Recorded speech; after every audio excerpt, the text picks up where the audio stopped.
Bon nombre d'enfants de Dieu sont là à attendre à compter les jours. Ils s'imaginent être dans une sorte de hiatus, dans un lieu où la véritable œuvre de Dieu n'a pas d'impact sur leur vie. C'est faux. Tournons le dos à de telles pensées. Cette mentalité est traîtresse. Il est possible que nous ne soyons pas encore entrés dans notre ultime vocation, mais nous y sommes de façon relative, dès à présent. Et nous n'y entrerons jamais pleinement, à moins de mettre à profit toutes les possibilités que nous avons sous la main, maintenant même. Une telle situation est d'ordre préparatoire.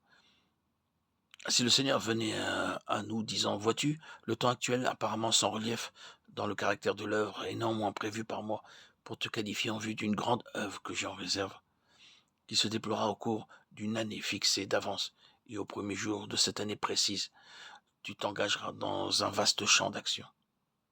Nous mettrions aussitôt l'intervalle à profit pour nous préparer. Mais Dieu ne fait pas cela, et cependant, il se pourrait bien qu'à un moment précis, inscrit dans le plan de Dieu pour notre vie, il y ait un départ vers une tâche très importante.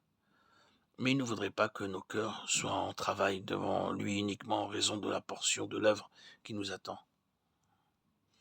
Il désire que nous soyons travaillés intérieurement au sujet de notre union de cœur avec sa personne. Il est si facile de rendre les gens diligents et sérieux lorsque vous leur donnez un travail précis à faire. À défaut de cela, il y a peu ou pas d'initiative personnelle en eux, qui les pousserait à prendre l'attitude suivante. Il est fort possible que Dieu ait quelque chose en vue, je n'en sais rien, mais je m'en je vais je m'en vais mettre à profit ce temps actuel pour lui, de sorte que je serai prêt s'il devait m'appeler le moment venu. Si seulement nous prenions cette attitude de nous rendre à l'évidence que de toute façon, nous avons partie liée avec le dessein de Dieu.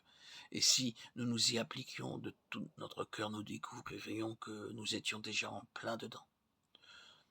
Notre présente situation est rattachée au dessein de Dieu par un lien très fort. Et si nous suivions cette ligne, si nous prenions cette attitude, nous verrions affluer en nous des énergies par notre détermination à poursuivre cet objectif.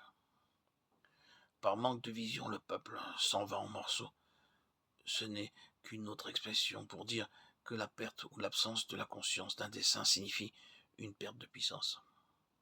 Rien n'est plus destructeur d'énergie que la perte du sentiment d'être gouverné par un dessein. Rien n'est plus démoralisant que de perdre le sens d'un dessein bien défini. Si l'ennemi peut trouver accès en nous pour nous donner le sentiment qu'après tout, nous sommes mépris sur notre vocation, notre vie, notre œuvre, et qu'en pensant que Dieu nous confiait une tâche, bien que ce n'était pas vraiment le cas, que tout cela est faux et qu'il n'a jamais eu cette pensée, alors l'ennemi nous a démonis.